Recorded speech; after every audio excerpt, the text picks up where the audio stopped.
ቤተሰብ ሕፃኑ አብርሽ ጠፋ። የዛንድሮሙ ጉድ ነው ቤተሰብ።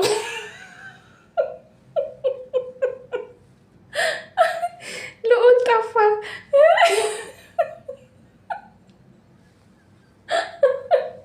እናንተ እኔ የምላችሁ በዚህ ልክ እኛ ለድራማ ስትሰሩ ጥሩ ነው።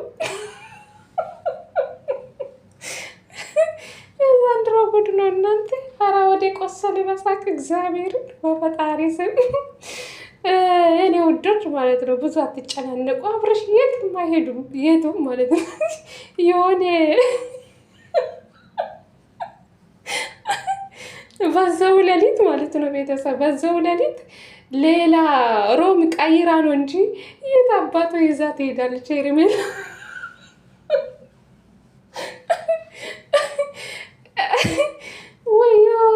ወይም ጸበል ይገባል። ጸበል ከገባ ጥሩ ነው።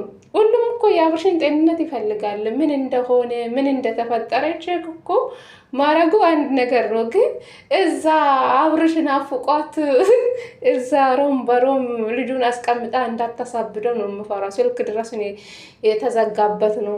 ስልክ ስደውል ስልኩ ዝግ ነው። የአብርሽም ዝግ ነው፣ ሄርሜላም ዝግ ነው። ምክንያቱ ሩታና ኤፍሬም እንዳይመጡ ማለት ነው። ይህ ሁሉ ስራ መስራት ለምን አስፈለገ? ሰላም ሰላም፣ ጤና ይስጥልኝ ውድና የተከበራችሁ ቤተሰብ እንዴት ናችሁልኝ? ደህና ናችሁ? ደህና ነኝ እግዚአብሔር ይመስገን ብያለሁ። የኔ ውዶች የኔ ወንቆች ከች ብዬላችሁ መጥቻለሁ። ዛሬ እንግዲህ በኤፍሬም ቤት ሩታ መታለች። እንግዲህ የሄርሜላ ወንድም ወይን የውሽምት ወንድም እንግዲህ ቀጠሩ። አብርሽ ያለበት ቦታ ንገረን፣ አንተ ታውቃለህ ወይን ካልነገርከን ትክክል ችግር ውስጥ ነው የምትገባው። ኤፍሬም አበደ። እናንተ በጣም የተናደደ ኤፍሬም ማለት ነው። እንዴት ነው ባለትዳር ወንድ እንዴት ነው በሰው በኩል አስጠርታ ቤት ድረስ እንዴት አመጣችሁ? እሱ መቼም ከቤት ወጥቶ አልሄደም። እነሱ ናቸው ቤት መጥቶ እየወሰዱ። እንዴት ትደብቃለች? ወንድሜ ብቻ ነው የምፈልገው። ከወንድሜ ምንድን ነው የምትፈልገው? እሷ ባለትዳር የሆነ ወንድ ለምን ትመኛለች? ለምንድን ነው የራሷን ህይወት ማትኖረው? አንተ እሱ ያለበት ቦታ ታውቃለህ። ስለዚህ ሄርሜላ ናት የደበቀችው። አንተን በደንብ ታውቃለህ። ካልነገርክኝ አንቃሃለሁ በማለት ነው። እናንተ ጠማታ እኮ ኤፍሬም እግዚአብሔርን በጣም ነው የተናደደው። ሄርሜላ ጉድሽ ፈላ። ኤፍሬም ከድሮም ከአንቺ ጋር ችግር እንዳለ ታውቃለሽ። የበለጠ ልጁን ሌላ ነገር እንዳታስገቢ ነው የምፈሩ። እግዚአብሔር ነው የምላችሁ። እና ኤፍሬም በጣም ተናደዋል። እኔ እንጃ ይሄ ቪዲዮ እኮ ግራ ተጋባን እኮ ቤተሰብ ማለት ነው። አሁን ትላንትና የተለቀቀ ቪዲዮ ማለት ነው። ይህ መቼ ነው? ትላንትና ኤፍሬምና ሄርሜላ እኮ ተገናኙ። እንዴት ነው ነገሩ? የኛ እኮ ግራ ተጋባን ቤተሰብ። እና ግራ የተጋባችሁ ሰዎች ትኖራላችሁ ብዬ አስባለሁ። እና ይሄ ነገር ቪዲዮ ደግሞ የቆየ ነው ወይስ ይሄን እንጃ አላውቅም ቤተሰብ። ይሄን ቪዲዮም ደግሞ የቆየ ነው ወይስ ይሄ መቼ ነው? የኛ እኮ ግራ ተጋባን ቤተሰብ። ለማንኛውም አብርሽ በራሱ ቤት ማታ ይመጣል።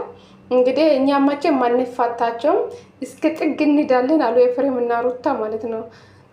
አንተ እንኳን ባትነግረን እኛ እስከ ጥግ እንዳለን። ኤፍሬም በጣም ተናዷል። እግዚአብሔርን ወንድሙ ሊማታ ማለት ነው ቤተሰብ። እንዴት እንደሆነ ሩታ በማላቸው ባትገባ ሚኪ ነው ሚኪ ሊያንቃ ምንም አልቀረውም ቤተሰብ ኤፍሬም ማለት ነው። እና በጣም ተናዷል፣ በጣም አብደዋል። እንደ ሩታ ትንሽ ሩታ ይሻላታል እንጂ ኤፍሬም በጣም ተናደዋል። እንዴት ወንድሜን ይዛ ትሄዳለች? እሷ ምን ቤት ናት? የሰውን ባል ባለትዳር የሆነ ወንድ እንዴት ትቀማለች? ከልጁ እንዴት ትቀማለች? ባለትዳር ነው፣ ሚስት አለ፣ ልጅ አለ። እንዴት ነው የሰውን ባል የምትመኘው? እንዴት ነው እሷ የራሷን ህይወት የምትኖረው? ሩታም ደግማ ዛሬ እንዴት ነው የሰውን ባል የምትቀማ? እሷ የራሷ ህይወት የላትም ወይ? እሱ እኔም መርጦኛል፣ ልጁና እናቱም መርጧል። እሷ ለምንድን ነው ከኛ ህይወት ማትወጣ? ለምንድን ነው የራሷን ህይወት መኖር አትሞክርም? በማለት ነው ሩታ ዛሬም ተናግራለች። እንዴት ነው የሰውን ባል የምትቀመው? ወይ ይሄ እኮ ውርደት ነው ቤተሰብ። እግዚአብሔርን ይሄ ውርደት ነው። ሄርሜላ ማለት ራስ ወዳድ ናት ቤተሰብ። እናንተ ምኑን እንደምትደግፏት እኔ አላቅም፣ ይቅርታ አድርጉልኝ። ሄርሜላ የምትደግፉ ሴቶች እግዚአብሔርን ፈጣሪ ልቡና ይስጣችሁ። ሄርሜላ ጥሩ መንገድ ላይ አይደለችም። ምክንያቱ እሷ ራስ ወዳድ ናት። ገባች አይደለ? ይሄ ለህፃን ጩጬ ልጅ ያላሰበችው ልጅ ካላባት ማሳደግ እኮ በጣም ከባድ ነው። እናንተ እንደምታወሩ አይደለም። እንዴት ነው በዚህ ልክ የሰውን ባል ካልወሰድኩ? ሄርሜላ ጋር ይዞ የሄዱ አሜሩና ማን ነው ይሄ ብሩኬ ነው ማን ነው የሚባሉ እነሱ ናቸው። እንግዲህ አብርሽ ከቤት ወጥቶ ሰፈር አጠገቤ ቆሞ ነው የሆነ ነገር በግድ አታልሎ ምን አድርጎ ይዞ እንዴት እንደሄዱ ያውቃሉ። ስልክ ራሰው ሩታና ኤፍሬም ማስፈቀድ አለብኝ ሩታ እንዳትቆጣኝ እያለ ነበር፣ እውነት ለመናገር ማለት ነው። ግን ባለፈው ትናንትና የተለቀቀ ቪዲዮ የቆየ ቪዲዮ ነው። ግን ይሄ ደግሞ አዲስ ነው ወይስ መቼ ነው? ይሄ ቪዲዮ ደግሞ በኤፍሬም ቤት የተሰራ። እኛ እኮ ግራ ተጋባን እኮ ቤተሰብ። ለማንኛውም የኛ ህፃን አብርሽ ይገኛል። እንግዲህ ሄርሜላ ጉድሽ ፈላሽ።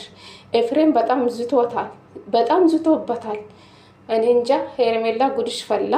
ወንድሙ እንኳን ሊበላ ኤፍሬም ማለት ነው። እናንተ ኤፍሬም እንደዚህ ሰው አልነበረም። በጣም ተቀይሯል። እግዚአብሔር በጣም ነው የተናደደ፣ በጣም ነው የተቃጠለ። እንዴት ነው እሷ ወንድሜ ኤቴን ለኔ የኔን ማለት ኤፍሬም ብዙ ነገር ስሉ ለኤቴና ለወንድሜ ያልሰማው እሷ እንዴት ከኛ እጅ እስከ ሰፈር ድረስ በሰው በኩል ልጁን አስጠርታ ለምን ቤት አመጣችው? ያለችበት ቦታ ንገረኝ፣ ወይም አንተ ችግር ውስጥ ነው የምትገባው። ማትነግረኝ ከሆነ ሁሉም ነገር ትቻለሁ። ኤትሽ ምን እንደማደርግ አውቃ። ስለዚህ አብርሽ ያለበት ቦታ ካልነገርከኝ ጉድክ ፈላ ተብሏል። እንግዲህ ሚኪ ከዚህ ነገር ውስጥ ሄርሜላን ብታስወጣ አይሻልም? አንተ ደግሞ እኔ አላቅም እንደዚህ ነው። ይህ እኮ ወንድነት አይደለም እኮ። ልጅቷን ገደል ውስጥ እያስገባችሁ ነው። የምሬ ነው የምላችሁ። ሩታ መቼም አትፋታችሁም፣ መቼም ማለት ነው። ኤፍሬም በጣም ተናደዋል። እስከ ጥግ እንሄዳለን ከኛ በላይ አትሄዱም እያሉ ነበር። እንግዲህ ኤፍሬም እና ሩታ ማለት ነው። አስባችኋል? እንግዲህ እኔ አላቅም ቤተሰብ። ዛሬ ወይም ይመጣሉ ወይም በአብርሽ ቤት ወይም በውሽሚት ቤት ቪዲዮ ይለቀቃል። ጠብቁ ብቻ። ጉዳቸው አላችሁ። ሩታና ኤፍሬም ማንም አይችሉም። በጣም ነው የተናደዱ ዛሬ ማለት ነው። በጣም ማለት ነው። እንግዲህ ጉድሽ ፈላ ሄርሜላ ማለት ነው። ኤፍሬም ጥንቃቄ ነገረሽ። እንግዲህ ከሰማሽ የሰውን ባል መልሺ ተብለሻል። ካልመለሽ ጉድሽ ፈላ።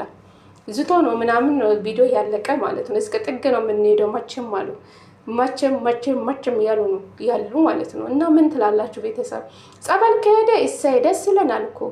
የእሱን ጤንነት ሁሉም ሰው ይፈልጋል። አብርሽ ከጤና ጋር አይደለም ነው አይደለ? ሁሉም ሰው ሲናገር የነበረ። ስለዚህ ጸበል ከወሰዱ የሁሉም ሰው ደስታ ነው። ግን ጸበል ካልወሰዱ ዝም ብሎ እዛ ሮም በሮም እየተቀመጡ ሌላ ነገር የሚፈጥሩ ከሆነ ችግርሞ ይኖራል ብዬ አስባለሁ። ልጁ ላይ ማለት ነው። ስልክ እስከሚዘጋ ድረስ ከደረሱ ይሄ ሌላ ነገር ያስመስላል ብዬ አስባለሁ። እና ለዛን የተናደዱ ሩታና ኤፍሬም ማለት ነው። እና ውሽምትዬ ጉድ ፈላ። የሰው ባል መልሽ፣ በጊዜ ጥግሽን ብትይዥ ይሻልሻል። ምክንያቱ ከዚህ ጭቅጭቅ ብትወጪ፣ ከዚህ ህይወት ብትወጪ ጥሩ ነው። ሩታ መቼም አትፋታሽም። አንቺ ደግሞ የሰውን ባል ቀምተሽ ጥሩ ህይወት መቼም አትኖርም። ታውቃለሽ። የሰው ነገር መልሽ። የሰው ይቃን ያሹ ገባሽ አይደለ? የራስሽ ቢሆን እኮ ችግር የለም። የሰው ነገር ነው የተመኘሹ። ስለዚህ ብትመልሺ ጥሩ ነው። ኤፍሬም ደግሞ ወንድሜ ይፈልጋሉ። ኬቱም አውጣሽ፣ ኬቱም አውጣችሁ፣ ኬቱም አማርኛ ጠፋብኝ ቤተሰብ። ኬቱም አብርሽን አውጡ። ስለዚህ ያለበት ቦታ ንገሩን፣ እንዳለን። ስለዚህ ሚኪ ደግሞ እኔ አላቅም፣ የት እንዳለ አላቅም። ስልካቸውን ሞከረ ግን ዝግ ነው አለ። ያውቃል እኮ ሚኪ ያውቃል። አውቆ ነው መናገር ስላልፈለገ ነው። አሁን ልጆቹ ተናዶ ስላለ መናገር አልፈለገም። ስለዚህ አብርሽ ይገኛል እንግዲህ ወይ ነገ ወይ ሰሞኑ በሩታና በኤፍሬም እጅ ይገባል አብርሽ ማለት ነው። ሄርሜላ ጉድሽ ፈላ። ግን ውስጥ ከገባሽ ዋጋ ትከፍላለሽ ሄርሜላ ማለት ነው። በጣም ተናዷል ኤፍሬም ማለት ነው። በጣም ነው የተናደደ። እግዚአብሔርን ሩታ በማላችሁ ባትገባ ወንድሙን ሊመታ ምንም አልቀረም። የሄርሜላ ወንድም ማለት ነው። ስለዚህ ከዚህ ነገር ውስጥ ብትወጣ ከእንደዚህ አይነታ ድራማ ብትወጣ የሰውን ባል ብትለቀው ጥሩ ነው ብዬ አስባለሁ። ሄርሜላ ማለት ነው ለነገ ለህይወትሽ አስቢ ትንሽ ማለት ነው። በጣም ሼም ነው።